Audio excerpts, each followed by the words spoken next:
All right, hip hop's 50th anniversary is right around the corner, and we decided to celebrate it in the only way that we know best. Countdown hip hop's greatest moguls. And I'm joined by Zack O'Malley Greenburg, who reached out to me about this. I was really excited about it. And we've spent some time over the past couple of weeks reaching out to people we know, making sure that we had the best insights, looking through and making sure that we had all of the breakdowns to share. So, Zack, I'm ready for this. How you feeling? I am stoked. Yeah. I mean, 50th anniversary of hip hop. We reached out to 50 different judges amongst, these sort of the most respected folks from, label heads to artists to entrepreneurs. I think we got roughly half of them replied, sent in their votes. We're going to keep their individual votes anonymous, but, Dan could tell you about some of the judges. Yeah. And it was just really fun to kind of mix it up. I think the thing about this list, a lot of these characters are just kind of an apples to oranges comparison, as you'll see once we dive into it. But that's the beauty of it, right? I mean, how do you, compare like a pioneering executive to like a modern day artist mogul? And we really kind of left it in the hands of the judges. And we just said, basically, the only guidance was, this is a business focused list, but, you can rank artists, executives, people who are both. It's just whatever your definition of mogul is, that's how you should rank them. And people submitted lists, and obviously the higher they ranked somebody, the more points we gave them, and the lower they got. But so there's some people on there who are like accumulators. They ended up on everybody's list, but not so high. But as a result, they ended up on the top 50. And then there are some who were just like not ranked at all by most people, but had a couple of really high ranks so that they made the list. So I think it's a pretty cool mix. Right. It's kind of like how we look at artists. There's some artists that have just been consistent, steady through and through each year. You'll always get some reliable output from them. But then there are other artists who they were the best for a certain amount of time. Maybe they cooled off for a bit. Maybe they came back. And that's kind of the way music is too. One of the things that I was asked whenever I was reaching out to people about this was the same thing that you posed earlier. People wanted to know, how are we defining mogul? And we left it up to their interpretation. It is a term that means different things to different people. But maybe for the sake of this conversation, let's kick it off here. Zack, how do you define mogul? And how did you define it when creating your list? Yeah, I mean, to me, a hip hop mogul more general is just, somebody who not only is a business person, but has some degree of ownership in whatever it is that they're doing. That's not the only definition of it for me, but like, when I was putting together my rankings, I thought, who are the owners? At the same time, people who are executives, who are in a decision-making place, that counts for something. And I think also, if you're an artist and you simply have some control over your own work, you maintain your copyrights, whatever, like that counts as being a mogul. So, specifically when it comes to hip hop, I'd say people who are, definitely again in charge of your own work, but also creating new lines of business, influencing the culture, but, in a way that they've got some skin in the game from a business perspective, that kind of thing. That's kind of how I looked at it. But you could see from the votes that, everybody had a slightly different definition too.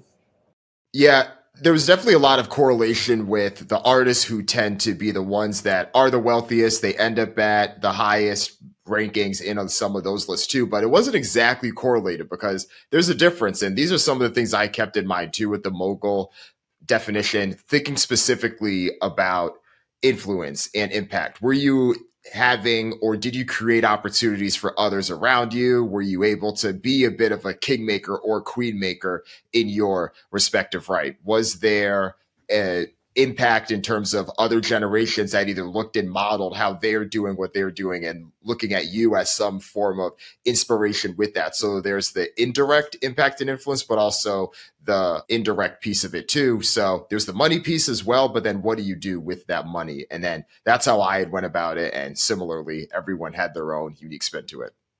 Yeah, for sure. And, and I think the definition changed over time of what a mogul really is. But when I was putting my rankings together, I think the idea of starting something new, that's also paramount amongst all the criteria as well. Right.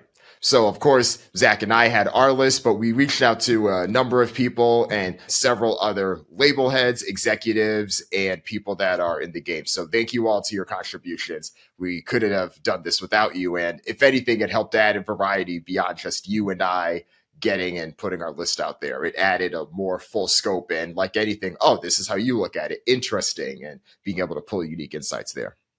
Yeah, for sure. One thing I think we probably ought to point out on the list, the list is heavily male, but it's about only 20% women on the list. We did everything we could, obviously, to make it more equitable, but, the votes are the votes. And, I think there is a bit of a reflection of sort of the state of affairs over the past half century. Unfortunately, like many parts of the music business, hip hop has been, heavily over indexing for males. So, here's hoping that when we come back in 50 years to do 100 years of hip hop, we'll have evened things out a bit, or completely, let's say, maybe even, made up for lost time. But I think some of the spots on the list, the rankings do kind of reflect an industry reality that we've seen, unfortunately, for 50 years. Right. And hopefully this gets better. We do feel, and you'll see when we talk about some of the people here, glad about some of the names that got mentioned. Of course, there's always room to be able to have more. And hopefully for hip hop's 100th anniversary, when people are breaking that down, there's hopefully even more representation there. So with that, I think it's probably good for us to get started right before the list, but talk about some of the honorable mentions. So there were people that didn't quite make the cut of 50, but we still wanted to highlight them and the work that they did here. So a few of those names here to give a shout out to. So we have Cindy Campbell, Jermaine Dupri, Audrey Harrell, J. Cole, Damon John. What do you think about when you hear those names? Yeah, Cindy Campbell, I think in many ways you could look at her as the first promoter in hip hop history, right? We're talking about 50 years of hip hop. That's 50 years from that first party that she and DJ Kool Herc threw, in the rec room on Sedgwick Avenue. And I think the idea was that they were going to raise a little bit of cash so she could go get herself a new back to school wardrobe. Now, if that's not, entrepreneurship and hip hop, from the very beginning, I don't know what is. And so I think Cindy deserves a ton of credit for being there at the very beginning. But I think on the honorable mentions too, a lot of the folks that are on here, are maybe like a little bit, not exactly falling on the same radar, for the list. So like, Damon John, obviously what he did with, creating FUBU and, everything he's done as an entrepreneur, that's incredible. But I think it's sort of like more of a national brand that is, apart from hip hop, and so is his personality, right? Like you see him on Shark Tank or, whatever, like he's sort of moved past, I wouldn't necessarily categorize him as just hip hop, although he's had a tremendous impact on hip hop. So I think probably that's why he wasn't on more lists. It's not to sort of ding him for his impact, which is considerable. Right. And I do think that, of course, music is one element of hip hop. You do have fashion, you do have others. So music definitely got weighted heavily in this list, but Damon John and his influence in fashion, and there's other people in fashion, and we'll get into them in this list too, but we can't overlook everything he did there and some of the more unique and clever marketing tactics that came from FUBU that other people did, who we'll mention in this list as well. One person that I do want to highlight here from that list, two people. So Jermaine Dupri, want to give him a shout out as well, just everything he was able to do with So Def Records. He was part of that movement in the 90s when you saw LaFace and then all these other groups from the South be able to come up, do their own. There was a So Def sound, a So Def vibe, and his ability to do it both in rap, but also have a bit of the soul there. Some of the epic production that he's been involved with, even outside of hip hop, thinking about albums like Mariah Carey's Emancipation of Mimi and others, even though he didn't always do everything in hip hop, I think that some of his influence can't go overstated there. And then the second person who's similar in that regard, I would say, is Audrey Harrell. We talked about him in past episodes, especially the Bad Boy one, but everything that he did from Uptown Records and then moving on to Motown Records, and gave, in many ways, helped give Puff the blueprint for what he was able to do years later. Yeah, absolutely. And, I think Andre had a lot of successes, also had a lot of failures, not necessarily, through his own doing all the time, but definitely somebody who deserves, a hat tip at the very least. And, I'm sure Puff would agree about that too. Agreed. All right. We ready? Ready to get into it? Let's do it. All right. So in the initial group here, which we're calling the Don't Overlook Their Influence group, this is people who are ranked 50 through 41. So in order, we have Ethiopia Habtemarian at 50. She was the former CEO of Motown. We have Top Dog, co-founder and CEO of Top Dog Entertainment. We have Mona Scott Young from her work at Violators and more recently Love and Hip Hop, and what she also has done with Hip Hop Homicides and some other multimedia projects. We have T.I. with everything he's done with Grand Hustle and multimedia. We have Eazy-E with Priority Records and many ways pioneering so much of the stuff we saw. We have Todd Moskowitz, L.A. Reid, Craig Kalman, former CEO from Atlantic. We have Sylvia Rohn.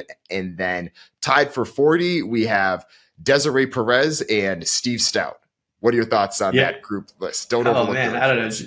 Maybe we should just pick out a few here and there that we thought were particularly interesting. I mean, I think Ethiopia is a good example of somebody who would be higher up if she were identified, solely as a hip hop mogul, but she's had kind of like a pretty wide reach, especially in R&B and pop. I mean, some of the stuff she's done with Erykah Badu, Neo, Stevie Wonder, like over the years, wouldn't be classified as hip hop, but it's worthy nonetheless. I just think that, being kind of like in between genres, resulted in her being down a little bit further on the list, but, somebody who had a tremendous impact on the business for sure.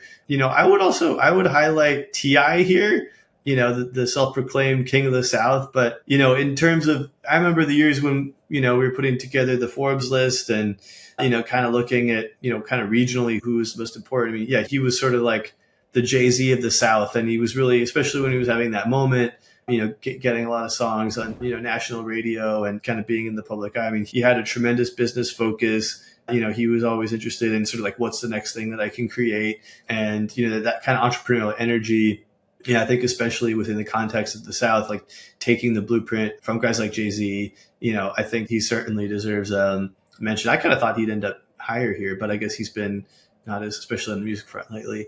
And then I would definitely highlight Desiree. She's somebody who's been behind the scenes for a really long time with Jay-Z and Rock Nation, but like she runs Rock Nation. And although Jay-Z obviously has the final say in things, a lot of things that you see come out of that camp are, her doing and have her fingerprints all over them. And I know some of y'all might have seen the Book of Hove exhibit at the Brooklyn Museum or the Brooklyn Public Library. That was a Desiree Perez production. And, she said that it was like her emptying her 80,000 square foot storage unit into the library. But to have, that kind of impact at a place like Rock Nation and to help, Jay-Z do what he's done, I think those are all worthy of notation. And, I think she deserves her spot there for sure. Yeah, Desiree's someone that has been working with Jay-Z for a while now, and I feel like she deserved a shout out on Jay's verse in Pound Cake with the Drake song. Where he's like, Dame made millions, Lior made millions. I feel like Desiree should have got a shout out there too. Yeah. But yeah, I'm glad that she got mentioned here. Two other names I'll run through quickly. Steve Stout, someone who I thought would have ended up higher. And I know that, it was interesting to see how the results played out. But I do think that one of the best marketers that we've seen come through hip hop, he was ahead of the curve in a number of ways dating back to the 90s with seeing the Men in Black sunglasses and everything that he's done there from his time working with Nas, everything that they've done, whether it was The Firm or him being a record executive himself. And then showing as well how he's able to do it in advertising and bringing a lot of these companies and brands that didn't necessarily align or think about being related with, hip hop culture and those elements to be able to do it. You look at a company like State Farm and how we now look at what that company has done. And a lot of that is through his work and obviously with what he's done at United Masters. So shout out there. And I also do want to give a shout out to Mona Scott Young, mentioned her earlier, but she was a right hand to someone who we'll mention on the list as well, coming up soon with everything she did in Violator. This was back when, Q-Tip and Busta Rhymes and that whole crew were doing their thing. And then later, I know people have a lot of polarizing opinions about Love and Hip Hop, but if you look at the career opportunities that were created for people that have came through and the longevity that she's granted, a lot of people that the record industry forgot about that she was able to continue to give opportunities for. Think about the Trick Daddies, Trinas, and folks like that. I know people hate to see them arguing on camera, but would we have Cardi B where she is today if it weren't for the platform of Love and Hip Hop? And she's continued to do things with other moguls on the list that we'll get into. So I do want to give a shout out to her. Yeah, definitely a worthy shout out. And we could probably go on and on about even just like the 10 in this bracket here, but I suppose we ought to move on to the next rung before before we run out of time. Indeed. Yep. So the next group is playing chess, not checkers. So at 39, we have Dave Mays, founder of The Source. 38, we have Irv Gotti, founder of Murder Inc. 37, Cardi B. 36, Lil Wayne. 35, Nipsey Hussle. 34, Steve Rifkin from Loud Records. 33, Missy Elliott. 32, Birder from Cookies. 31, Kevin Lyles. And 30, Chris Lighty. Oh man, this is a pretty stacked bracket, I must say. I think that, there are a couple names that stick out to me here. I'm going to go with Nipsey and Burner because in a funny way, I think they have like a sort of similar strategy, which is like you have a very clear idea what it is that you're going to do, you own it, and then you continue to own it. Like ownership was just such an important thing for Nipsey, such an important thing for Burner. And, in interviewing the two of them, I would say their mindset around ownership was the closest I've ever seen to Jay-Z. And they really understood from the beginning that they had to own all their music, own all of their branding, own, the companies they create on the side, and then they can monetize it later. And, with Nipsey, rest in peace. I mean, he was just on the cusp of kind of like becoming a mainstream superstar, when his life ended all too soon. So I think what Burner is doing with Cookies is really fascinating. Like Burner is, you want to talk lists. I mean, he's in the top 5, probably the top 4 or 3 at this point in terms of net worth for actual hip hop artists. And that's because of the success of Cookies. And, there's been a lot of ups and downs in the cannabis business lately, but like the amount of ownership that he has, I think it amounts to about 1/3 still of Cookies, which is a $1 billion brand. When weed gets legalized, like he's going to see the fruits of his labor, and that focus on ownership, I think, is really going to pay off in the long term. So I would highlight those two guys in this tier as the ones that I think were the most impressive to me. That's not to shade anybody else, but yeah, those two guys are also two of the few people who I see people still wearing their merchandise on a regular basis. Granted, I live in San Francisco. There's a cookie store here. So I mean, I know there's a local connection for sure. But same with Nipsey Hussle. I mean, sadly, it's now been over 4 years since he passed away, and you still see Crenshaw shirts. He understood, Nipsey especially understood exactly where everything's going. And it's just so sad that, was gone so soon. 2 names I'm going to shout out here. I'm going to shout out Cardi B, and I want to shout out Chris Lighty. So Cardi B, talked about her a little with the Mona Scott Young piece, but she's entered and ran her rap career more uniquely than other artists that we've seen at her level have. And I think that speaks a lot to just where the game is now. It's been over 6 years since Bodak Yellow came out. And it's been over 5 years now since her debut album. This is someone who hasn't put out a studio album in over 5 years and hasn't gone on tour in a traditional way, but is still doing her thing. And I think this is one of the things that's unique. She finds interesting ways to monetize herself and to put herself on. She's like, hey, I can do these private shows and they're going to pay me, $1.5 million or $3 million just to do a half an hour set. I'm going to do my thing. I'm going to be there at Super Bowl weekend. I may not be performing at the Super Bowl, but I'm going to go do these private shows for Bob Kraft or the Fanatics event or all these things and collect the checks. It's very interesting to see a younger artist do that Lionel Richie playbook, but she is like, hey, I don't necessarily have to do that. And even though people always do try to, loop her into the Nicki Minaj versus Cardi B beef, she still has lended her hand and extended it to other young artists, especially women in the game, whether it's Ice Spice and others, whether she's doing it through her talents and others. So she's someone that I hope as she continues on, into her 30s and into her 40s can continue to rise up this list. And then Chris Lighty, talked about him a little bit with Mona Scott Young, co-founder of Violator and everything they were able to do there.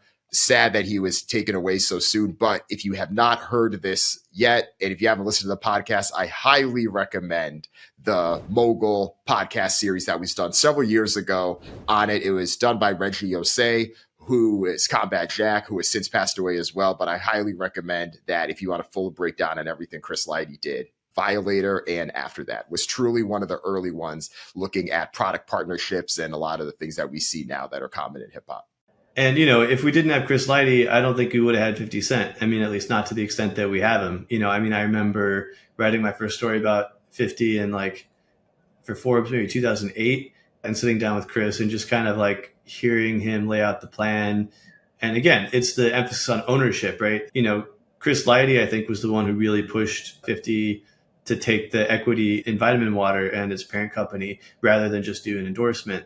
And, you know, obviously that became a huge deal and really like a model for so much, not only of hip hop, but like other parts of the entertainment industry. So, you know, I think Chris definitely deserves a spot, maybe even should be a little higher. And, you know, probably also there's, you know, again, all these folks deserve a shout out, but Kevin Liles, I think, has got one of the most inspirational stories. You know, it's another person I think we both interviewed a bunch of times, but, you know, just his journey from intern to president of Def Jam in, I think, 7 years. And he just did it by working harder than everybody else. Like, he wasn't an artist that got put there because he had some hit. It wasn't some kind of like nepotism deal. You know, he just outworked everybody, and, you know, he had the talent and, you know, the horsepower to just like get it done and to make that journey within 7 years. So I think it's for people who are listening and, you know, want to do something like that with their own career, you know, study Kevin Liles, because he was able to make it without being, you know, some kind of like preternatural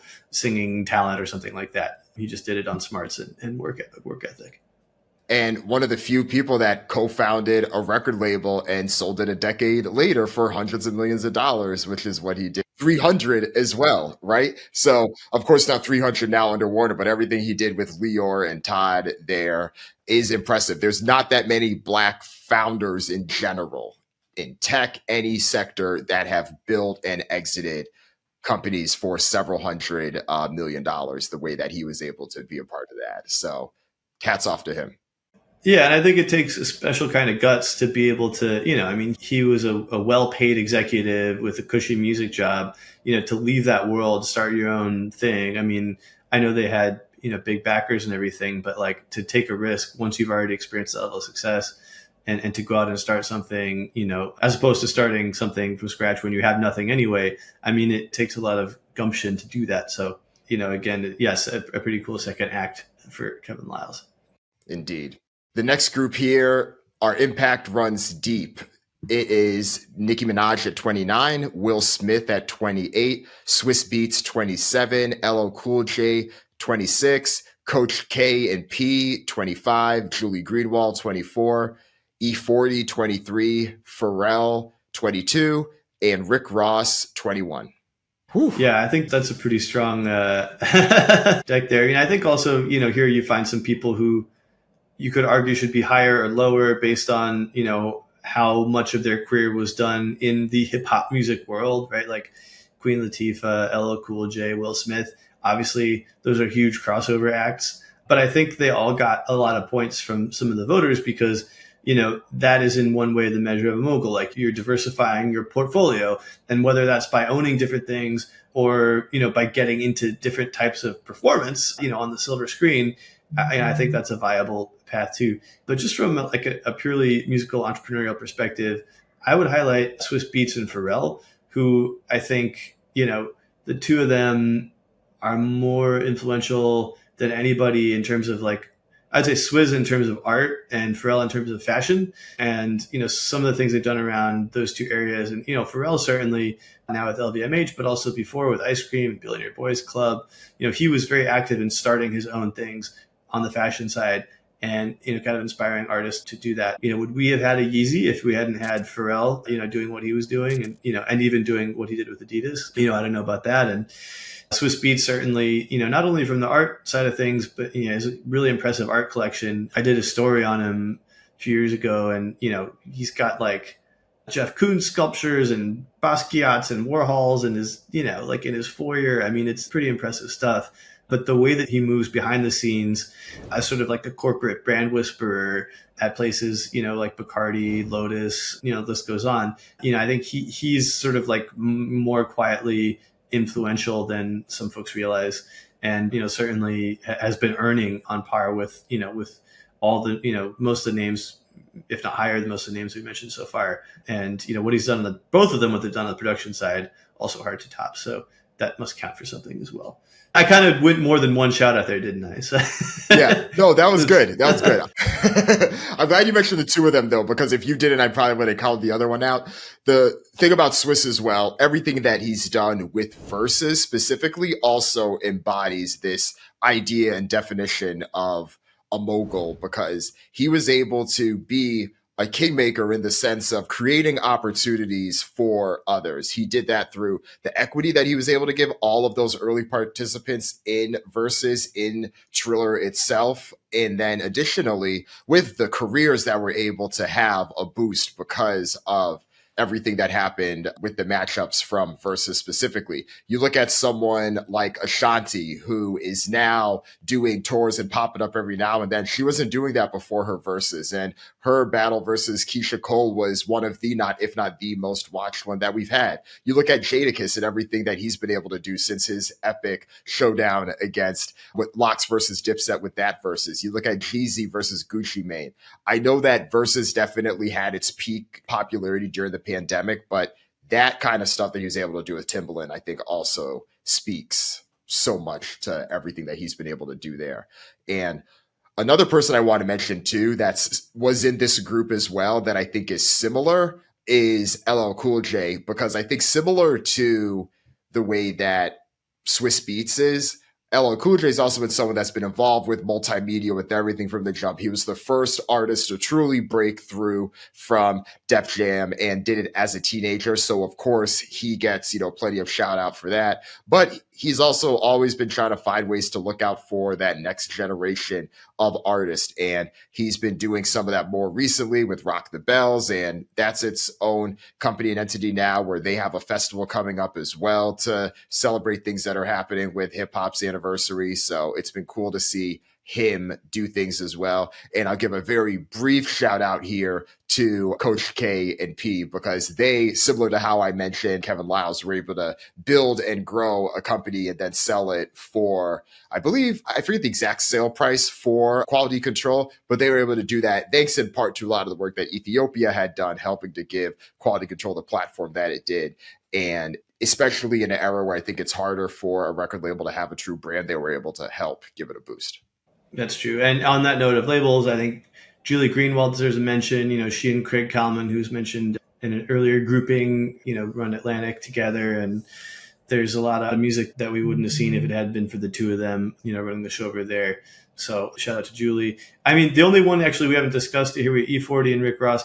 And I don't know, probably get moving. But do you think Rick Ross deserves to be number 21 on this entire list, like ahead of Pharrell, ahead of, some of the other names on here? I was surprised that he was ranked this high. I love the spicy questions, because this is what people wanted to hear the podcast about, right? They wanted to hear one of us, poke the bear a little bit. If Rick Ross was able to nail that dive in the pool, do you think you would have ranked him higher? No, I wouldn't. I mean, I still no.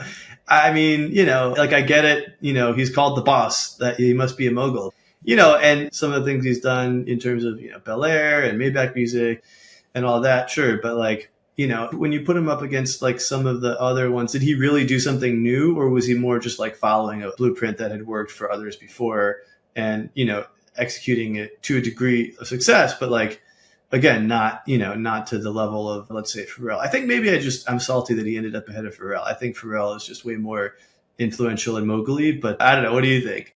So I've read 2 of Ross's books, and I interviewed him once on Trapital.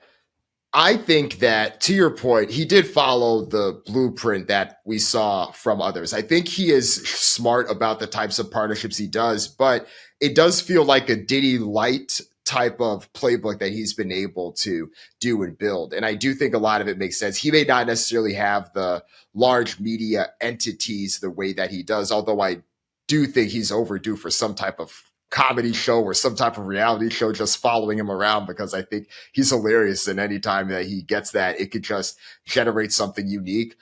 And I'm sure he's been hit up about it. I do think that he's done well for himself, just thinking about now how his career has grown. I think it's been 16, 17 years since Hustlin' first came out. I think in this range, there is some flexibility there in terms of where people are in certain ways. I get why he may not necessarily be as high. I'm sure if you looked at the net worth or the earnings that some of the people that are lower than him may actually be higher. I think one of the knocks potentially is, although Maybach music was cool, I wrote about this in Trapital as well. I think there was a missed opportunity, and part of that comes from, did Ross do all the things that he probably could have done from a leadership perspective, to especially like when Meek Mill and Wale were beefing and stuff. And I think Ross had a bit more of a laissez-faire approach to things, which in some ways is kind of the opposite of kingmaking as we're talking about this, right? Can we really bring folks together and make something larger than it is?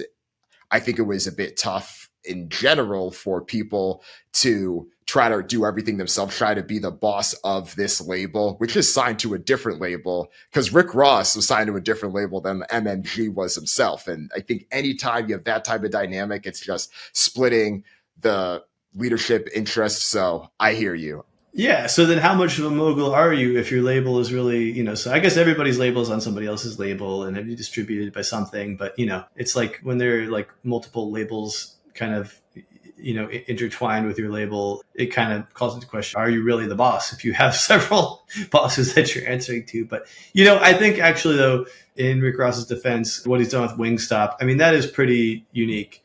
And I don't know that anybody else on this list has something comparable in that space. So, maybe that's why I think, by virtue of that, you could put him pretty high up. And maybe that's what some of the judges were thinking, but he also ended up on a lot of lists like, so some of the judges just kind of like, maybe worth getting into, some of the judges sent ranked lists and they're like, this person is the top and they should get the most points. And other people were like, here are my people and you can just rank them evenly. And I think Rick Ross ended up on a lot of those lists. So, I think, again, maybe like I was alluding to earlier, he's a bit of a compiler. Nothing wrong with that. You can get to the Hall of Fame by compiling 3,000 hits, but it's interesting to see how the opinions differ. That's the whole fun of it. He runs his businesses almost like how a small business owner would in a number of ways, where he has a bunch of car washes and, his one of the family members does that. He has his Wingstops, right? He has that. And it is a bit of this like mogul dumbness from that perspective in terms of like, okay, I have my hands in these things and I've hired people to have, different roles within that. That doesn't necessarily have things in aggregate. It's a bit more of the strip mall mentality as opposed to the, building a skyscraper that could then build other skyscrapers. But it's something worth mentioning.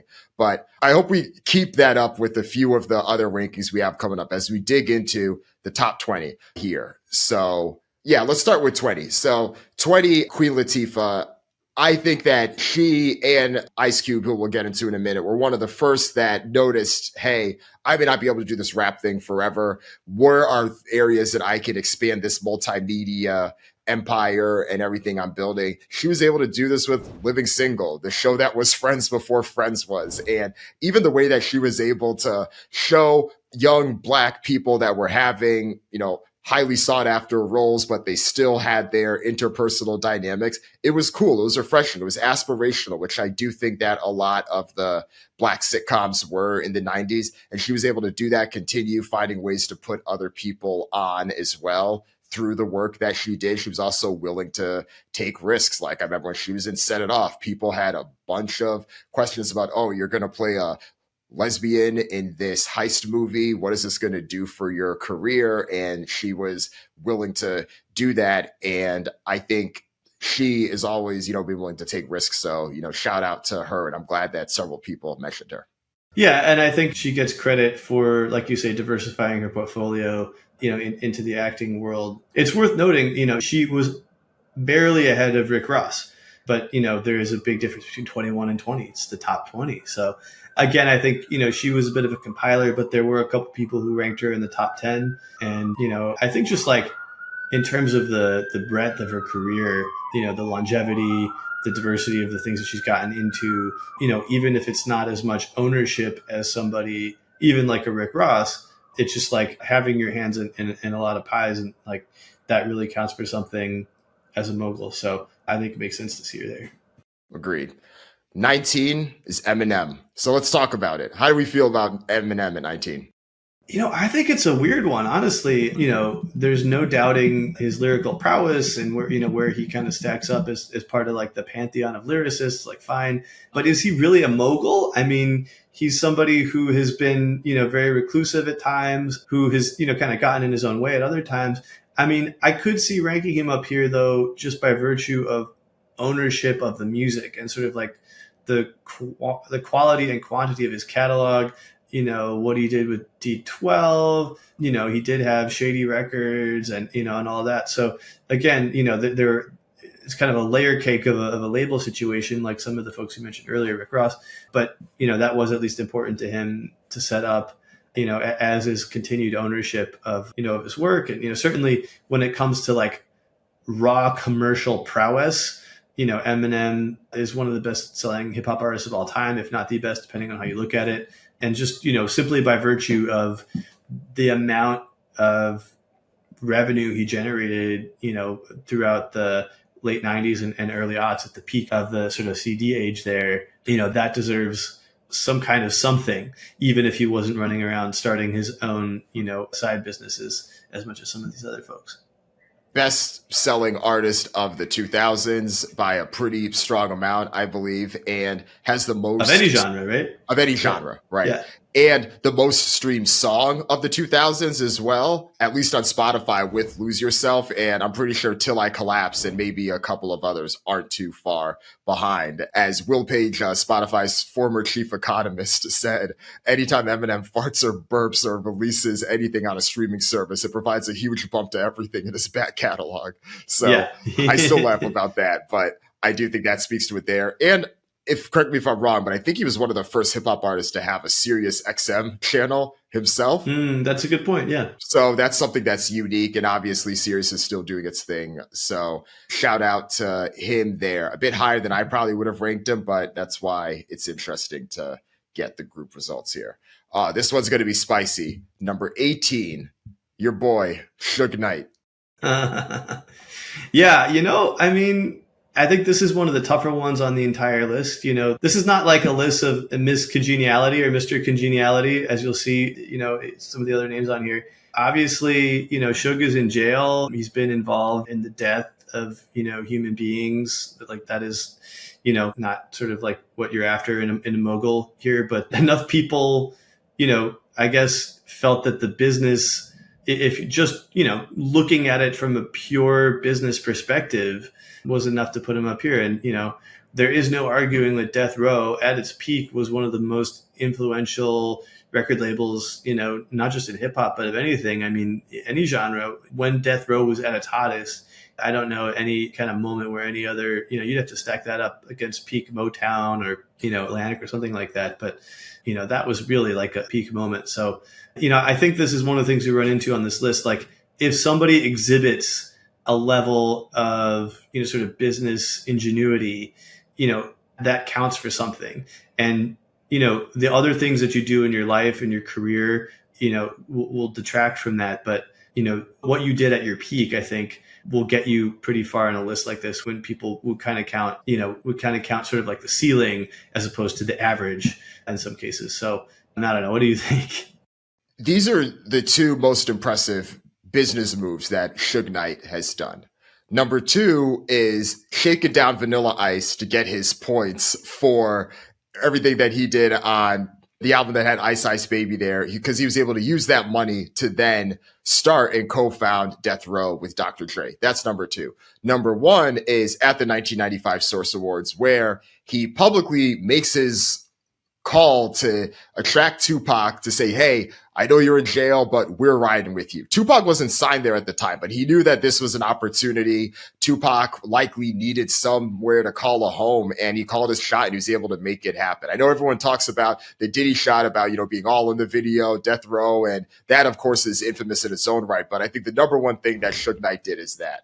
That said, those two things speak to what Suge Knight is. One, it is that muscle and the prowess of being able to overpower a situation and then take advantage. And I think those were things that he was good at. That said, I don't think he was necessarily strong as a business leader. The company imploded in large part, and I don't think it imploded because of Dr. Dre. It imploded because of all of the things, all of the shenanigans. And I think for what he was building, some of that just got a little too close to the sun, unfortunately. And that's Suge Knight. And I think that, in some of the reporting I've done over the years, one of the things people say is that Suge and a lot of the guys around him, it wasn't that they were necessarily like that. It's just they kind of had been watching too many bad gangster movies, and the music business didn't know what to do with somebody like Suge Knight. And so the more he kind of like played this role, the more he grew into it to the point where he was actually living sort of a bad gangster movie and sort of like turned himself into a monster. Yeah. So I think like the evolution of somebody like Suge Knight is sort of fascinating in terms of like what sort of playing a role can do to you over the course of time. Agreed. And well said. Number 17 here is America's Most Wanted, Ice Cube. I'll start here to kick things off. I think that Ice Cube, like Queen Latifah mentioned earlier, was one of the early ones who had said that he knew that living and doing everything off of rap wasn't going to last forever. And I think a lot of it was because he experienced some of the brunt and ugliness of it. I mean, we've all seen the Straight Outta Compton movie. He goes into Jerry Heller's office. He starts smashing shit. He releases No Vaseline. There was definitely a no fucks given that carried through even after he was done with NWA. But he saw what this industry is like as well. And then that's when he starts writing screenplays. And then that's how Friday becomes a thing. And then his career just continues to take off after that. He still dabbled in rap and did his thing, but he definitely became known early on for one of the people that took a risk with Cube Entertainment and everything that he was able to do there. And with any of the movies that he had, whether it was the movies with Mike Epps and plenty others, I do believe that most of these movies were pretty profitable. And he was able to do it, work within the confines that he had, and just continue to build everything he did from a career. We've seen him expand as well into everything that he's done with the Big Three, specifically giving a home for basketball players that can still play, but maybe they can't make, a 13 person NBA roster anymore. I do think that some of his more recent news highlights that are a bit more politically driven, or him walking around with Tucker Carlson, have probably taken away from some of the more prominent memories of who Ice Cube is. But yeah, that's why I had him, or that's why he, I think, deserves to be, where he is on the list. Yeah, and I think it's interesting, you see Eminem, Suge Knight, Ice Cube all together. They're all inextricably connected to Dr. Dre one way or the other, right? And, would Dre have been Dre without the three of them, at different phases of his career? I don't know. I mean, I think certainly what Ice Cube did as a part of NWA, I wouldn't say that NWA was like a business first organization, but like that wasn't the point of NWA. And if it hadn't been for NWA, I don't think you would have been able to have business first organizations come out of hip hop in the way that you did. And certainly, somebody like Dr. Dre. So I think he gets extra points for that. And, and this is probably why, he was, again, I don't know, was he a compiler? He was, he had like a lot of kind of middling, he's on a lot of lists, a couple top 10 votes, so I think, again, everybody has their favorite, and he's up there for a lot of folks. Agreed. Number 16 is Drake. Should we poke the bear again? Yeah. Does Drake deserve to be at number 16 on this list? This one surprised me. I was very surprised at the number of people that had him on the list, because you could make a case for the opposite, right? It's similar to the Eminem thing, but almost to the extreme, because Eminem, yes, most commercially successful artist, XYZ.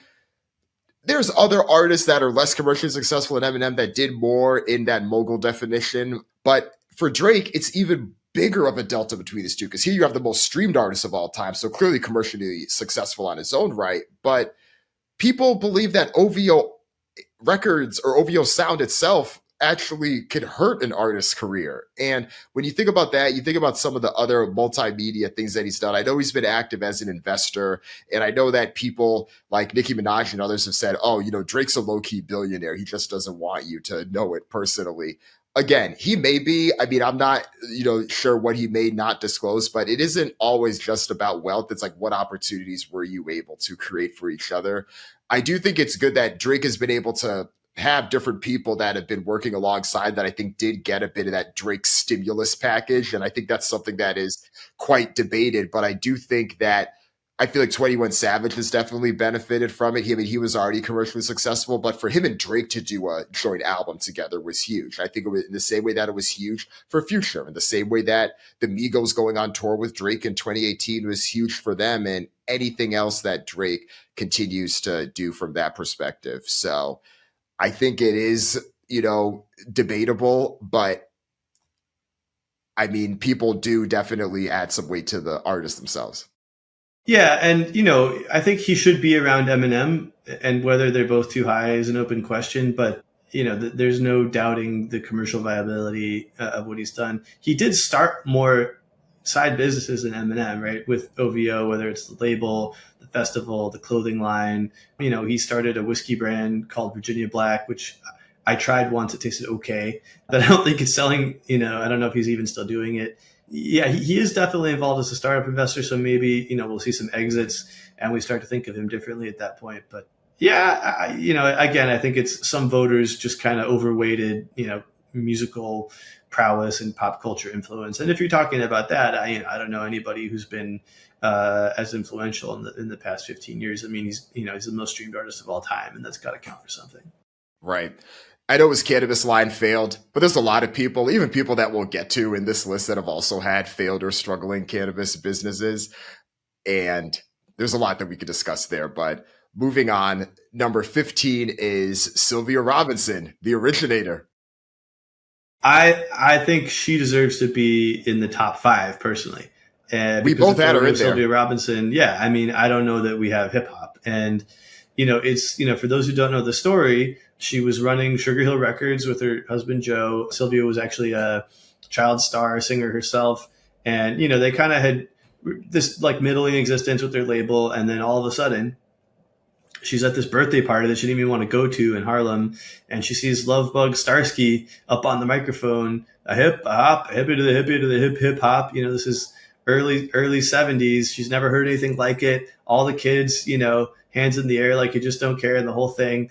She tries to get Lovebug to sign. There's some kind of dispute like with his management, never happens. And so she just goes to the pizzeria in New Jersey, finds 3 kids, gets them to talk real fast over this record, is how she described it. And that's Rapper's Delight. That's the first hip hop song on Wax. That's the first hit. That sort of spawns the whole genre. So you could certainly argue that, she borrowed, or she hired people who borrowed or whatever to do this. Like the idea that the first hip hop track on Wax was like, originated in a pizza shop in New Jersey is really unfortunate because it started at the Bronx. But like, Sylvia came from Harlem. She knew that world. Like, she was part of the music business, and for better or worse, she took hip hop from being, just basically like spoken word in person kind of thing to being, a national event. So would it have happened eventually? Yeah, I think so. But, who knows? I mean, it could have taken years longer. And if it took years longer, are we going to have the 80s with like Run DMC and Def Jam and all that? Like, I don't know. I mean, it could have taken a lot longer to get off the ground if she hadn't done what she'd done. And, I don't think we should really be dinging Sylvia Robinson for her Machiavellian tactics, given some of the other people on this list. We're talking like Suge Knight and whoever else. There's quite nefarious characters, as we get higher up too in this list. So, I don't think anything she did was remotely as bad as like a lot of the dudes on this list. And, I think we give her due. And yeah, I would definitely put her higher. But, I think that's part of the deal. When you have somebody who's that early on, people are going to say, oh, well, the total gross is not quite as much as so-and-so or whatever the case may be. And she wasn't as famous as some of the artists. So, but, she's up there. I mean, ahead of some pretty big names, Drake, Eminem, what have you. So I think she's getting some flowers here. The total gross knock is always one that makes me roll my eyes a bit, because even if you take out the inflation aspect and the amount of money that's now in the industry, this is something that happens with pioneers in any type of industry. They are the ones that take the early hits to make it possible. She and her work is what made it possible for Rapper's Delight. She and her work is what made it possible for The Message. And anything else that we then see after that, yes, Sugar Hill Records did have its struggles afterward, like many other labels. But when you think about broader context of the 80s being a very tough time in general for Black music, and there were only a certain number of decision makers in power that could make that happen, yeah, you have to take that into account. And then additionally, she did stuff outside of even just this record label itself. As you mentioned, she was a recording artist herself. She also owned a nightclub. So there were other mogul type things that she had her hands in. So shout out to Sylvia. Who knows where this would be without her. And probably worth caveating also that, she did have some disputes over paying artists as the years went on. So did really a lot of people on this list. If we could do a whole separate, has some kind of dispute on how they pay artists. So, that's probably worth noting too. But yeah, I mean, so does everybody else. And, I think she deserves her flowers. Number 14, Dame Dash. Another hot one coming in. I mean, I think a lot of people would disagree with this, but some people would put him even higher. I mean, I think he might be the most polarizing name on this entire list. Some people had him top 5, some people didn't list him at all. I think it kind of comes in. We've had this conversation before. Would there be a Jay-Z without a Damon Dash? I mean, I think so, but it's that part of we've talked about him in the context of startups. And you need a different kind of founder for your pre-seed days than you do for your Series B.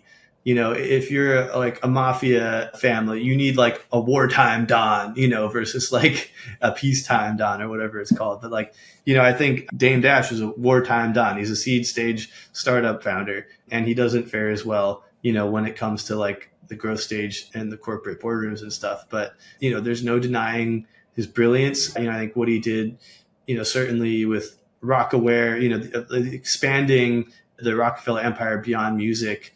Maybe he realized that Jay was eventually going to leave and that it wasn't going to be forever. And so he wanted to get his hands into, as many different areas as he could. But, there's a lot of pro and a fair bit of con. But, I think, again, he's one who, the pro outweighed the con. He didn't kill anybody, so there's some people on here who did.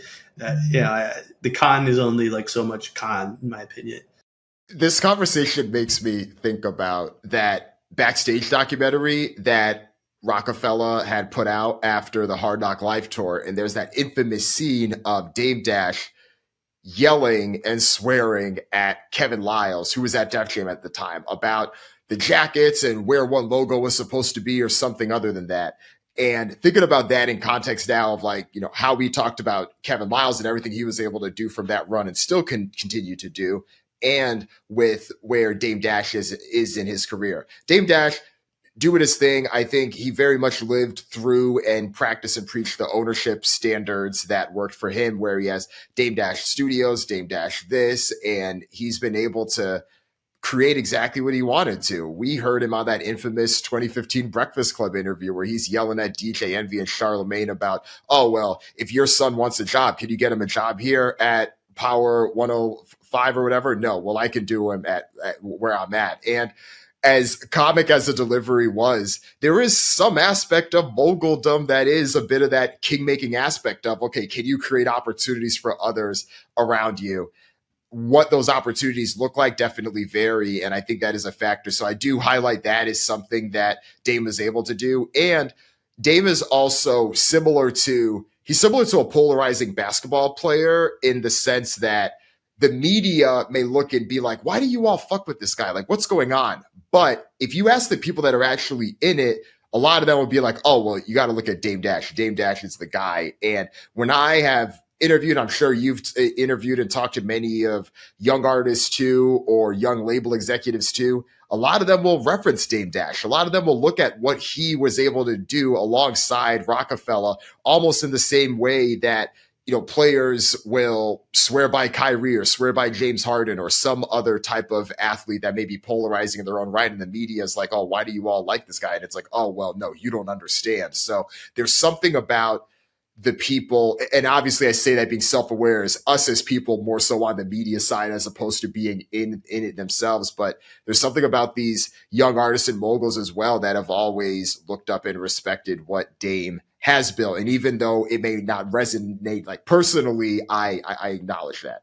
I would say if you're going to make a basketball reference, maybe not personality, but like basketball style. I'd almost liken him to Carmelo Anthony, like he's an isolationist. He's a scorer. Like, he may not be very good at distributing the basketball, but like, you throw him the ball in the corner and he's going to find a way to get it in. And, like a lot of people wouldn't think that he belongs in the Hall of Fame at all, but some people would be insistent on it. So, I think that sort of like singular focus, you could definitely give him credit for that.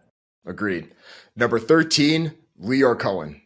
Man, another like bulldozer of a human being, but certainly somebody who, maybe he has also got the finger roll. Like he can have a light touch when needed.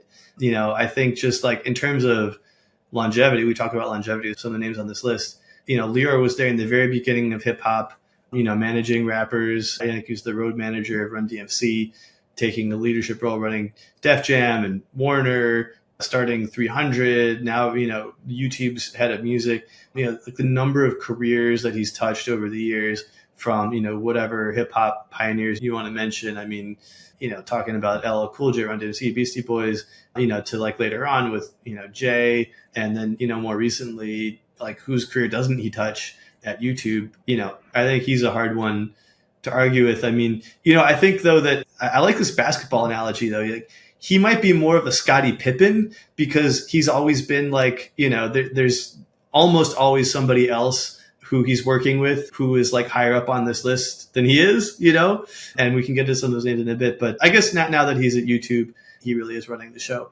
But he can score, he can make the assist, get these rebounds, get the triple double.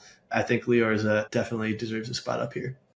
Yeah, been doing it for 4+ decades now. If we're looking back, almost 4 decades if we're looking at it in total. But impressive each step of the way. And there is something admirable, I think, about the no fucks given mentality and perspective of just how he's been able to do things. And I do think that a lot of hip hop executives over time have been criticized for not thinking about efficiency and things like that enough. And I do think that Leor was one of them who probably leaned a bit more into that. And regardless of who it was willing to call someone out about it, I think back to, there was this interview that he had done with Young Thug a couple years ago. And this is back when Leor was at 300, and Thug, they were talking about the process. And he says to Thug, he's like, why don't you spend more time on your music? You have these like little songs that you just like leave like little orphans. Like, why don't you like actually grow and nurture them? And it's back and forth where Thug's trying to be like, oh, he doesn't understand it. You got to just drop frequently. The audience, that's what they want to hear. So it was very much an interesting dichotomy of just seeing where things are with the streaming era. But I think that highlighted that even when Thug was peak, like everyone was like, oh yeah, Thug is the next one up, he was still like, hey, no, like you need to do better. So there was something interesting about that. And then even I think his mission as well with YouTube, like I think before he got there with YouTube was often seen as such the enemy of the music industry in some ways, the same way that any other type of distributor is. And he's took it upon his badge to be like, no, I don't only want to be a friend of YouTube. I want to be the number one source of revenue for the music industry. So really working to just change the narrative, both from a positioning perspective, but also everything there, I think has been a cool additional chapter in his career, because I think a lot of the people that we have maybe named on this list that were big in the 80s or 90s but are kind of on the list for legacy reasons, like Leor's still doing it. Yeah, absolutely. All right, who do we got next? I think 12, we got Jimmy Iovine. That's interesting. I thought he would be higher. I think we both had him higher, but maybe I think sometimes, again, he's another one where when you have like such a broad portfolio of work and some of it is not in hip hop, then, people don't necessarily consider you for a list like this. So, here's a guy who had experience with U2 and, all these great rockers, and, he ended up at Apple. So I think maybe he got dinged a little bit for that, but, there's no doubting his impact from Interscope to Beats. Certainly there's no Dre on the commercial side without Jimmy.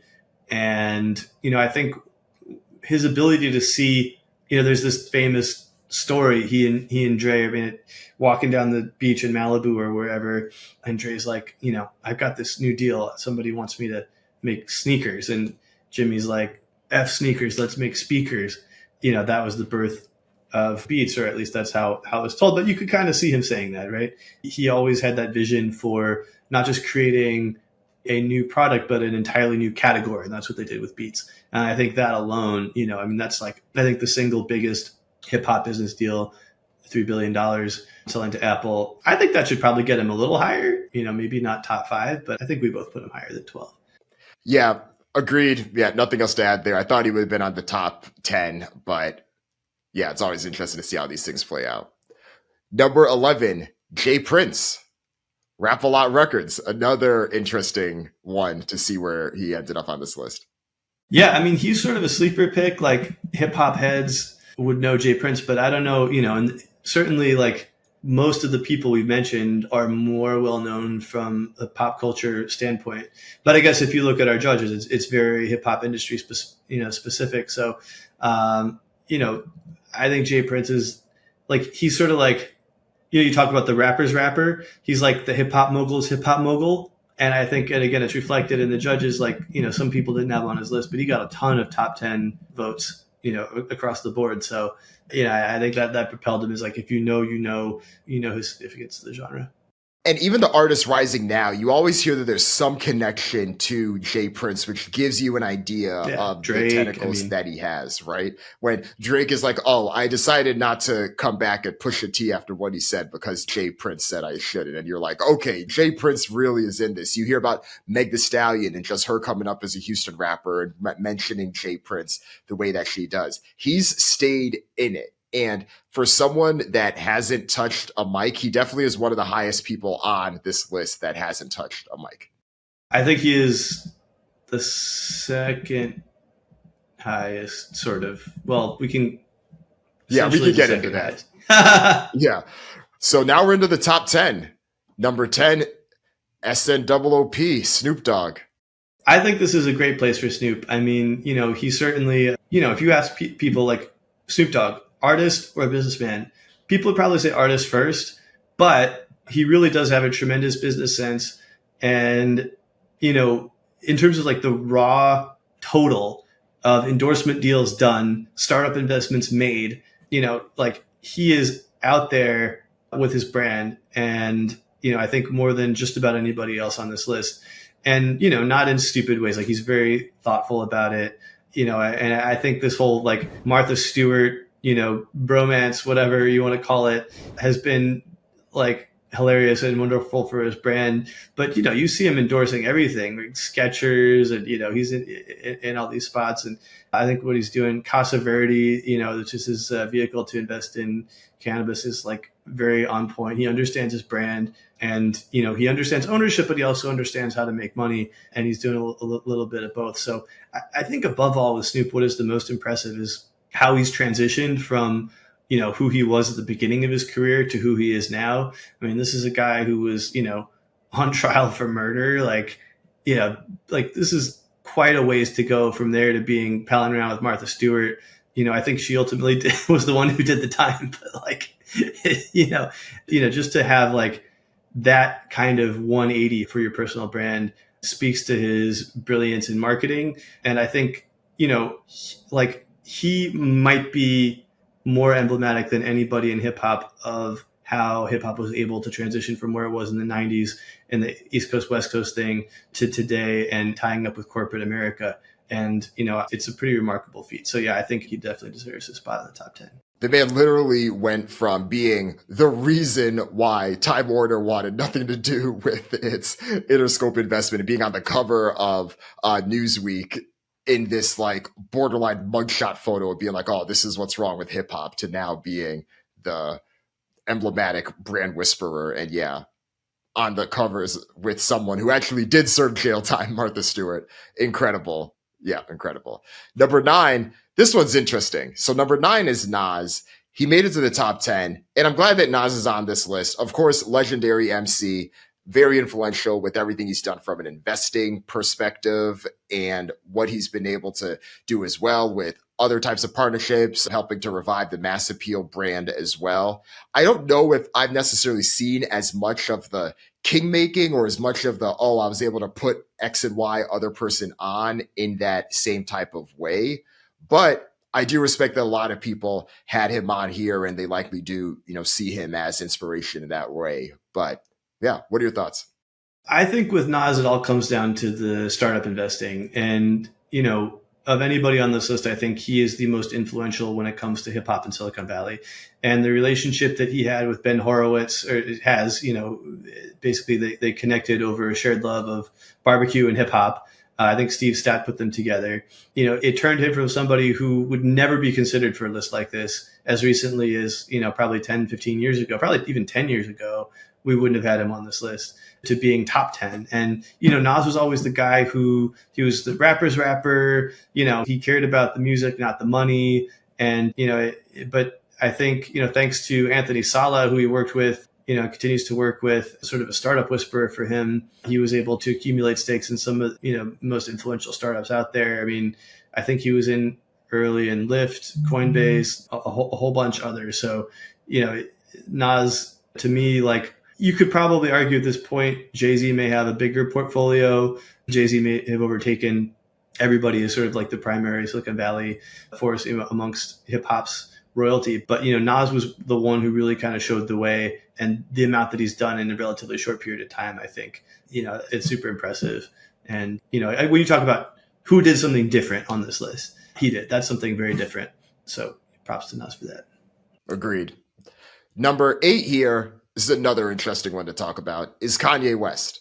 Kanye West famously rose up a lot of these net worth and highest earner lists because of the success he had in fashion, specifically with Adidas and his partnership with his brand Yeezy, and arguably having the next most successful brand next to Jordan in terms of a single person being able to whether it's an athlete or entertainer, being able to have a shoe and what looked like a shoe franchise that was going to live on. Unfortunately, we've clearly seen that implode, and the implosion, a bit unfortunately, I do think is maybe part of the reason why someone like Ye may not be even higher on this list, is because being a mogul is something about, like we've talked about before, the ability to have the influence, to be able to put the pieces in particular areas. And for someone like Ye to then go and make anti-Semitic remarks, condone hate speech, promote hate speech, and you see all that crumbling down. One, of course, you mentioned that there's many people on this list that have done disgraceful things,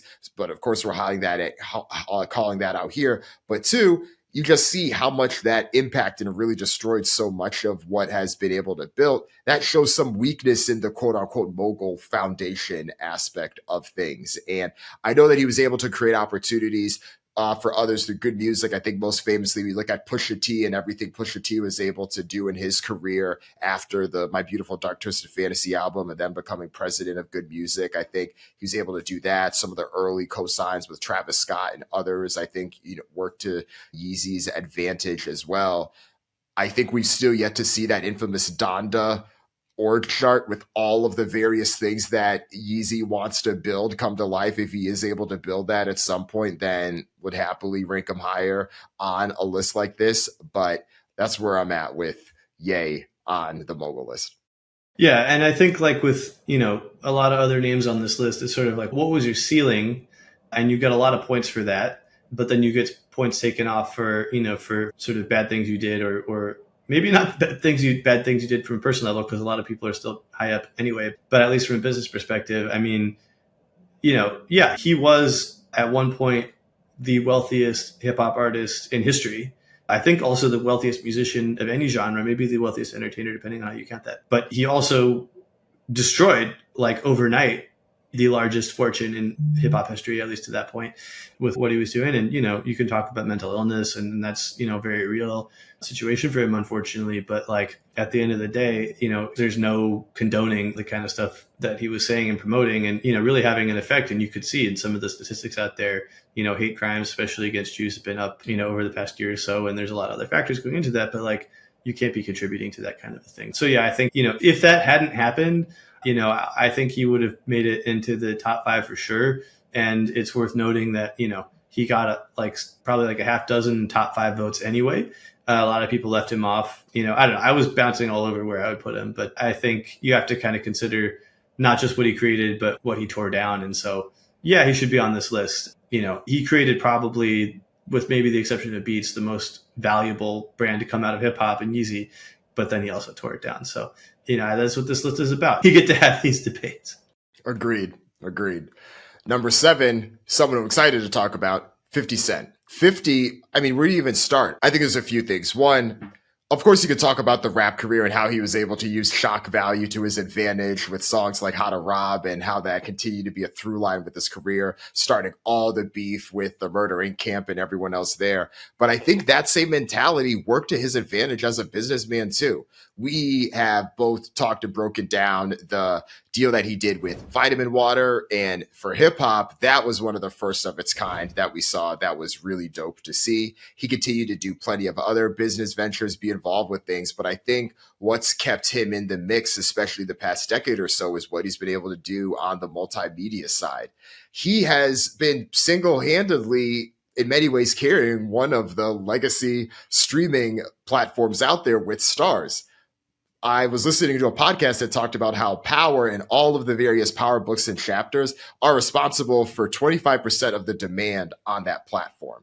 And that, of course, that number came through Parrot Analytics, so it doesn't exactly reflect on viewership. But when you look at how he was able to just continue that in an era where I think it's hard to create shows like that last, we obviously saw shows like Empire come and go and others, but he's still at it. And it's been impressive to see how he's continued to that. And especially with the type of people that acted in Power, that's a bit of that mogul king-making aspect where you're creating opportunities for other artists, whether it's, having Mary J. Blige in there or having different folks like that. So I do think as much as he still is the same 50, will still clown, will still do jokes. We saw him courtside the NBA playoffs of the Sacramento playoff or the Sacramento Kings game, because his alcohol company has a partnership with the Sacramento Kings, and I believe he also has one with the Houston Rockets too. So it's good to see that even 16 years after one of the most influential exits in hip hop, 50's still doing his thing.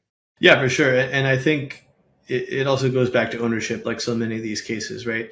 When he got that deal, his first record deal, he always says he went out and he took, his first $1 million and went and, registered all the trademarks for G Unit and all these different things that he was going to do with it.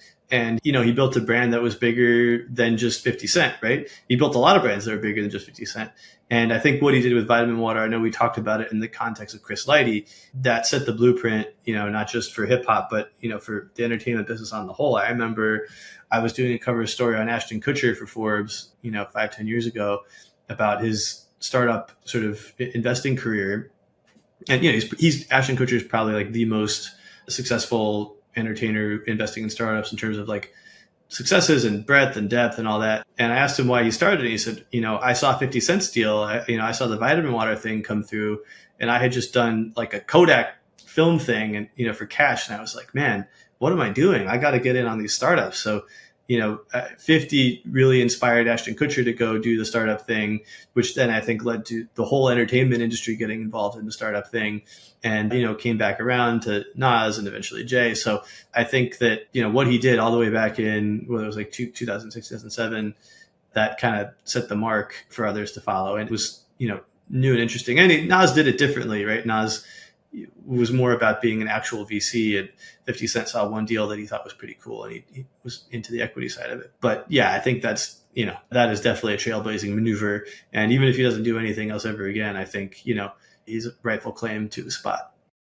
Agreed. Number 6 on the list is Master P. He's another one that has continued to live on from a legacy perspective in terms of the young record label executives, the young artists. Who are they modeling themselves after? Who do they want to do? And so many of them reference that late 90s No Limit run, the ownership, and how Master P, as many other record label executives were at the time, which we'll get into, but how he was able to navigate things and just the feeling of branding, marketing, and all of the different areas that he's been able to have his hand into in multimedia, in product sales. He gets his product at distribution in Walmart and other stores like that. So it's been interesting, and I think good to see him in the mix with things. He's always one of those names that comes up with, oh, there's this big brand for sale, whether it's Reebok or this sports team or this multimedia thing. He's always been in the mix with those areas as well. So it's good to see him get representation on the list too. Yeah, and I think just in terms of taking, what had been sort of a a regional label and making it national and sort of getting the kind of deal that he got. I think that set the bar for a lot of deals to come. And, and that counts for a ton. And, getting involved into all kinds of different things that, you may not even know until you like really take a close look at it. Diversifying your portfolio, as a businessman. I mean, I think he's as good an example of that as anybody. Agreed. Now we're in the top 5. This is where things get interesting.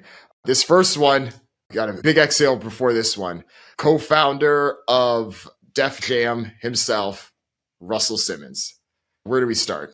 Well, I think it's instructive to look through the different votes here. I mean, well, a lot of people left him out, but, a lot of people even emailed caveats to me like, look, I hate to put him on here, but his impact is undeniable. And he got a bunch of first place votes, actually. But I think enough people left him off entirely that, it averaged out to him being, and it's pretty clear that he's in 5th on this list. It's not particularly close in either direction. But yeah, again, you talk about blueprints, right? Creating Def Jam, like sort of the iconic hip hop record label. And, before all these artists that came along starting their own labels, took a cue from Russell. All the artists that saw him create Fat Farm took a cue in creating clothing lines. And, as time went on and he started getting into all these other different parts of the entertainment world, I think that was something that other artists followed as well. But it's hard to name an artist whose career he's not touched, of the legends that have been around for a couple of decades, especially some of the names that we're going to get to in a minute. So, obviously can't discount everything he's done on the negative side. Certainly we've all seen the headlines, but, his impact on the business remains so significant that a lot of these people, the other voters, put him on top.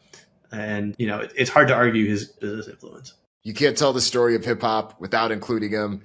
You also can't mention him in good practice without acknowledging everything, the good and the bad. One other thing I'll say on the good side was leaning into reality TV shows and things like that early, with whether it was, having his family involved with different things on TV and things like that.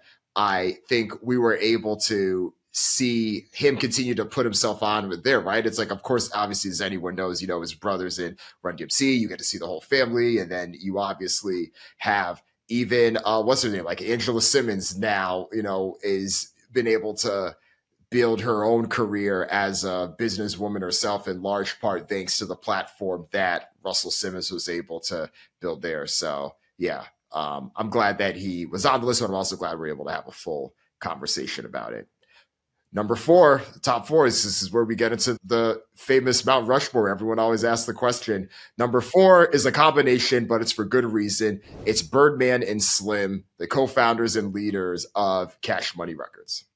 Yeah, I mean, I think, we didn't really specify whether or not you could put people together or not, but so many voters ranked them together, and they're really inextricable. I mean, they are, of course, brothers and co-founders of Cash Money. So it only seemed appropriate to do that. We only did that in one other case, but here it made sense. Birdman and Slim, Fire and Ice, I mean, Thunder and Lightning, that's kind of their MO in Cash Money. And, you and I have talked about their dynamic a lot over the years. But, I think similar to Master P in taking what had been a regional label in Cash Money and, extracting this incredible distribution deal from Universal, getting this huge advance, in the 90s, it was $30 million, even in those days, with inflation would have been, probably at least double that at this point, plus the ability to own everything going forward.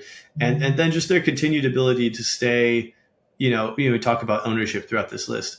I mean, those guys have managed to maintain control of their catalog and, through some, let's say there have been some disputes as to whether or not they held on to too much of it without distributing it fairly to their artists. But it's a very generous way to put it. We could say. But I think just the endurance of Cash Money, from the early days, and Hot Boys and Lil Wayne, coming through to like Drake, Nicki, Wayne. And, even if they never put out another hit, they're going to have that catalog to sit back on, throwing off like double-digit millions every year. So, it's interesting. I mean, I wonder what would have happened if they had sold their label at the peak of the catalog boom a couple of years ago when interest rates were so low. I mean, I think they could have gotten, I don't know, like hundreds of millions of dollars for sure, maybe $500 million. I don't know. I mean, when you look at some of the numbers being thrown around, I don't know about these days now that things have cooled off a little bit on that front. But there's no denying their influence on the music and the ownership of the music. And, they certainly diversified. I think,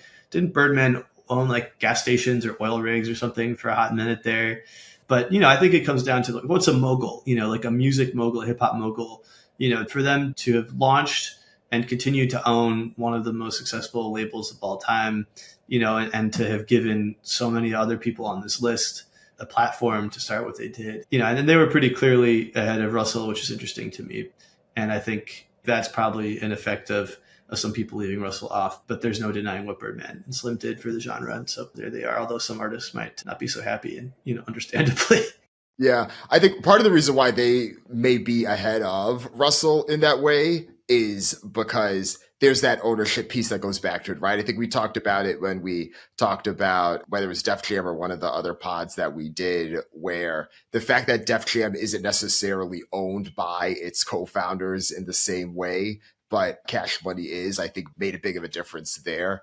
And I think with Birdman and Slim as well, even if, let's say, there wasn't a whole second chapter of the Cash Money story, like even if we didn't see the Young Money to then Drake and Nicki side of it, it's like those, even if you separated, those would be two ownership stories in themselves that would have had placement in this list and maybe high up. You clearly saw Master P on this list, where I think a lot of the recognition for Master P was things that he did in that early phase that Cash Money was able to as well. And then you have this whole run from 2007 up until 2018, because that was the last Drake album that came out under Cash Money.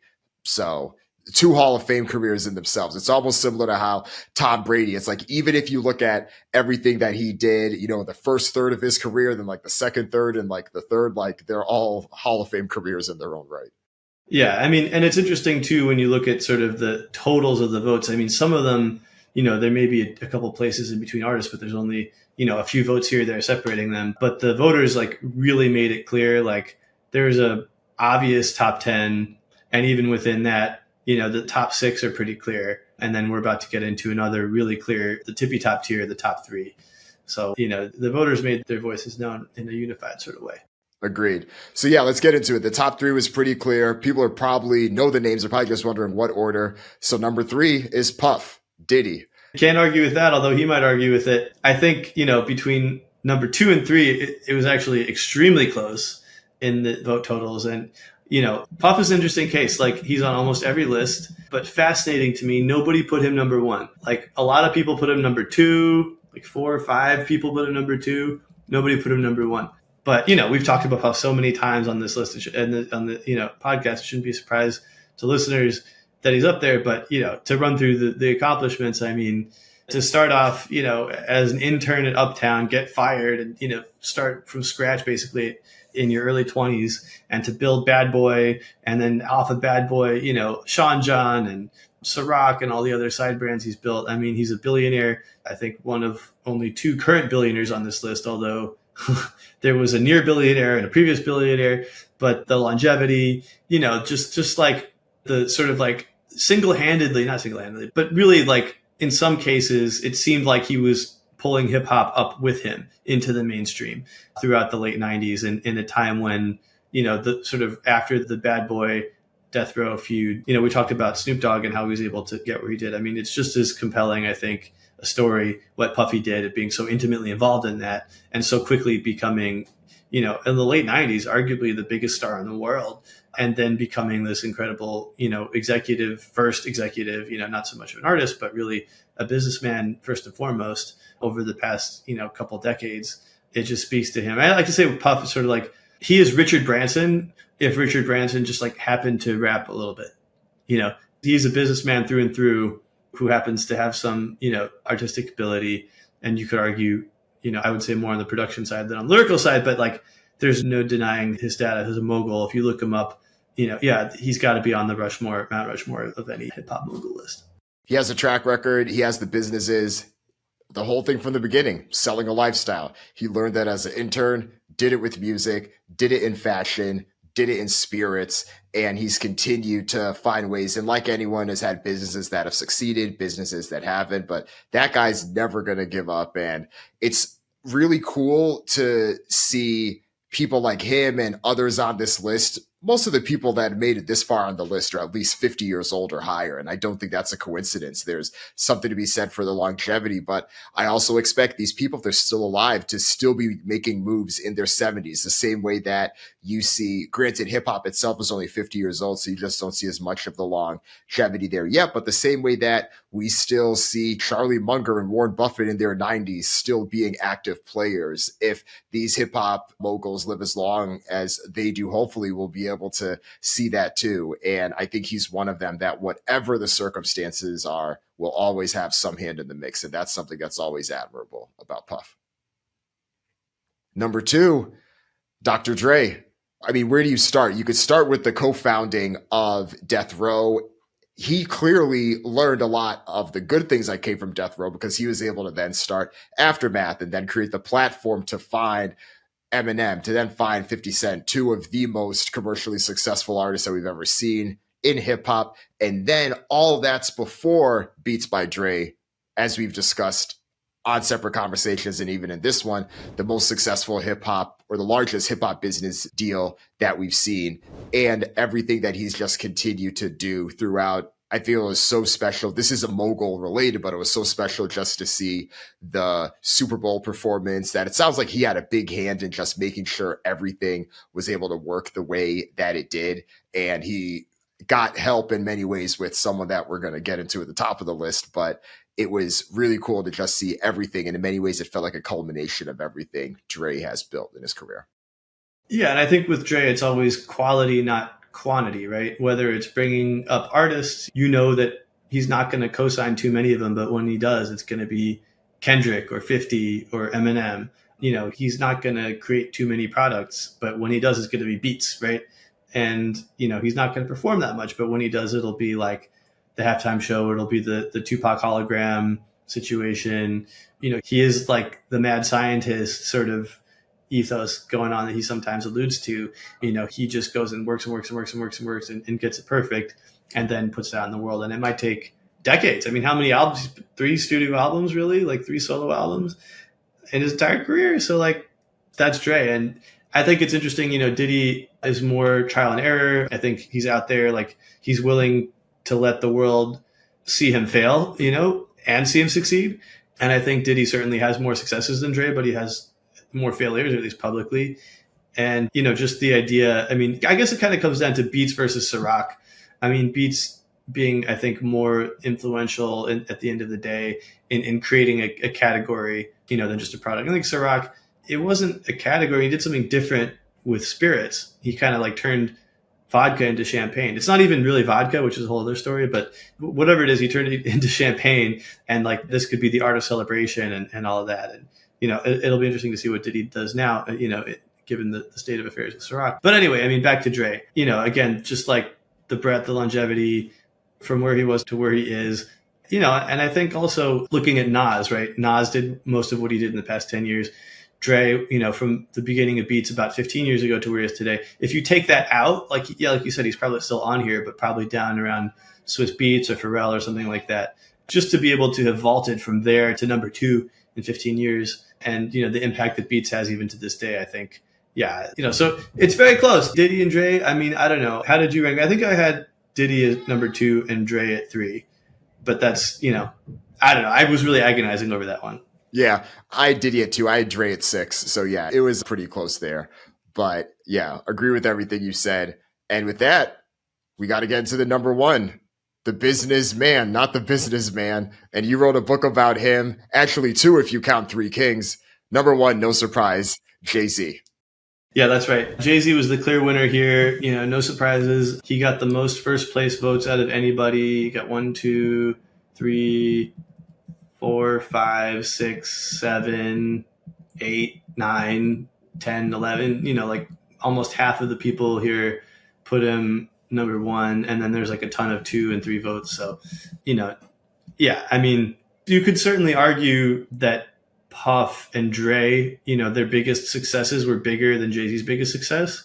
Ciroc and Beats would probably be bigger than any single deal that Jay-Z put together. But just like the amount of different deals, you know, from the early days and Rockefeller Records and Rockaware to, to transitioning into being this sort of like mass market power player, the Live Nation deal, launching Duce and Armand de Brignac and all of that, to have ownership and to get paid and to continue to be, musically relevant at the same time throughout it all. I mean, yeah, I think it's pretty clear why Jay-Z's number one. And, I don't think anybody would really argue with that except for maybe Diddy.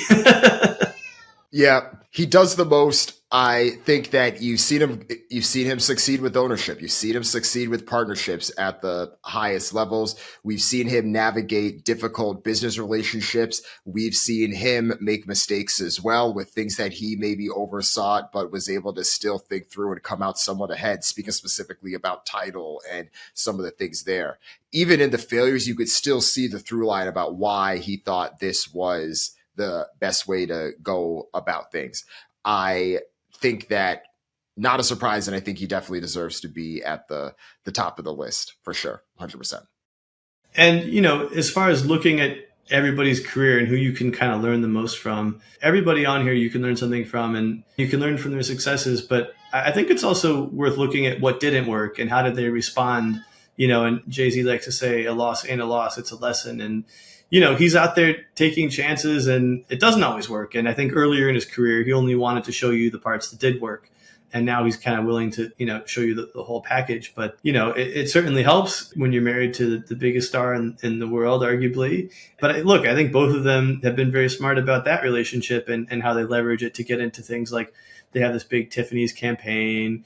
Certainly their real estate portfolio has improved together with, the addition of this, I think they just got a $200 million house in Malibu and stuff like that. So I think with Jay, the way he handles every relationship, every release, it all builds toward the next thing. And yeah, he's a chess player. He's thinking 10 steps ahead. And, it kind of makes you wonder, what is his next big step? I know he's gotten a lot of big paychecks recently, selling half of Armand de Brignac and doing a joint venture there with LVMH. He's got a huge check, I think around $700 million for his stake in Duce Cognac. So I'm particularly interested in, what it is that he's kind of building up his war chest to get next. And I've heard rumors that it might be in soccer or in American football.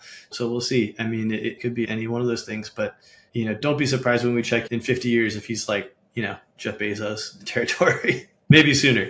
And again, the fact that he's been able to help the people around him and make them successful too. He had that line in that song Boss with Beyonce on that album they put out together where he's like, here we say you're broke if everybody, or here you're not successful, we say everybody's broke except for you. I know I butchered the line, I forget exactly what it is, but it's something like that. It's very similar to the pound cake line that he had as well. So at the end of the day, that speaks to his ability to do that. So yeah, this was really fun, and it was really interesting to go through the list. And now that we're done with at least that part of the list, now, were there any snubs on your end? I know we talked about a lot of the placement of particular people, but was there anyone that wasn't on the list that we didn't talk about at all today that you were like, man, wish that person had gotten in?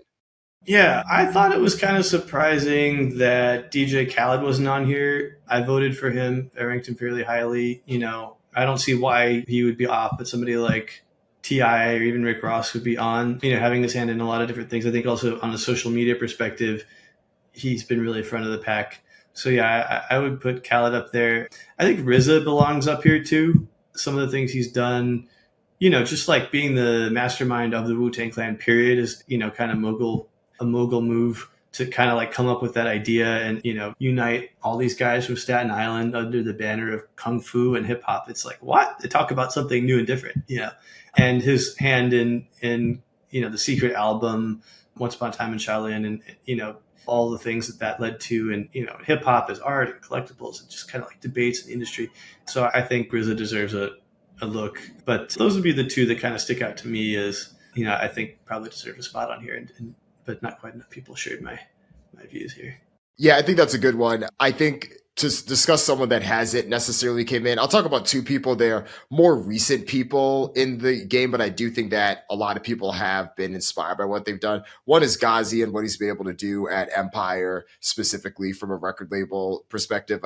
He started that at a point where a lot of people didn't even think it was viable to have a business where you were more than just typical distributor, but you were still offering artists to at least maintain whether it's their masters or have just flexible record contracts where it's like, okay, let's partner on this project, let's partner on this. And we see how fragmented music is now. And I think they were clearly ahead in some ways with that. And I think that worked to their advantage too. And I think similarly, J. Cole was someone who got on this list, but I think I'd actually give a shout out to his business partner and CEO of Dreamville, Ebe Hamad, and what they've been able to do there, really trying to bring a platform. And I think in many ways, one of the things that Dreamville is and other labels have navigated, how do you work to build a platform beyond the breakout star that you have? So that was another name that came to mind. For sure. No, those all make sense to me as well. Yeah. And then on this note, I think it was interesting because now that we're reflecting on the list, there's a few trends that I wanted to call out to get your thought on. One was the placement of producers. And this is a two-part question because one, I do think that producers, especially the super producers in hip hop, did quite well if we're looking at this list. Just to kind of name through the names, Dr. Dre, number 2, Kanye West, number 8. Where's Swiss Beats here? We have Pharrell, of course, at 22, and we have Swiss Beats at 27. And I'm probably forgetting a couple of people there. Do you think there's something specific about producers as a job that makes them either more likely or that has or any commonality with those folks and why that may line up with their placement on a list like this? Yeah, I think a lot of the people who are producers are, some of the time are there because, they didn't quite take off as lyricists the same way, although some people disagree with this. Look at Dre. Okay, fine. But like Dre was always a better producer than he was a lyricist. Puff was always a better producer than he was a lyricist. Swizz was always a better producer than he was a lyricist. I mean, you could hot take, but like you could argue that with Kanye too. I mean, that's less of a slight to Kanye's lyricism and more of like just a praise for his production. But I think that, when, let's say, being a lyricist isn't your calling card, whether it's production or something else, you have to make yourself valuable in other ways. And I think that, especially as a producer, you're often involved, more in the business side and, what are the splits going to look like? Who's got the publishing, all of that. You kind of necessarily end up more in mogul territory, whereas it's easier maybe to just be a recording artist and to take checks from your label. It's sort of like, kind of comes to the territory more when you're involved in the production side of things. I think that last piece is key because you are more cognizant of the splits. You are a bit of the maestro of making sure everything works out the same way that it does to be able to do that there, which maybe speaks to some of the reason why, you mentioned Khaled as someone that probably would have expected to see a little bit higher, although his work as a producer is a little bit different than some of the folks that we mentioned here. But people that are on the younger side that I do think have a lot in common with the folks you mentioned here. It'll be interesting to see where will someone like Zaytoven, Metro Boomin, Mike Will made it, some of the super producers or close to it of the streaming era that we've seen. Will we see them be able to make those moves in the future? Of the people that I mentioned, I think Metro Boomin is probably the closest there. Of course, he recently sold his catalog. I think that he's someone that seems to move a little bit different. He's releasing his own albums that do have his own beat production there in a way where Mike Will and Zaytoven strike me a little bit more as being purely interested in the musical aspect of things. Yeah, that makes sense. I mean, and I think if we're talking about, younger individuals who, you might see on this list in 10 years, or maybe even you could have seen them now. But I think, Travis Scott and Tyler, the Creator, are two names that I would point to. Travis Scott, I think, probably got dinged for, what happened, at his festival. And, that's like kind of a big, impediment for people to put on the list. But, those kinds of concerns didn't stop them from listing other folks who had some pretty serious, kind of like moral asterisks around their names. So I think what Travis has done with Cactus Jack, he was really on the Kanye path from a commercial perspective. And, let's see how it goes with his new Utopia rollout. But yeah, I think people have kind of a short memory and are willing to move on. And, he could be back in the conversation again soon.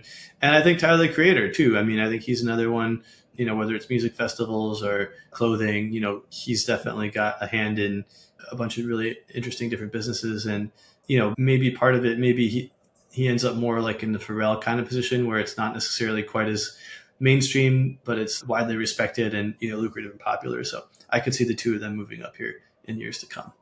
And Tyler too is unique because he spoke to an audience of fans and people that weren't being spoken to in that same type of way, right? Everyone else is trying to speak to the aspirational cool person.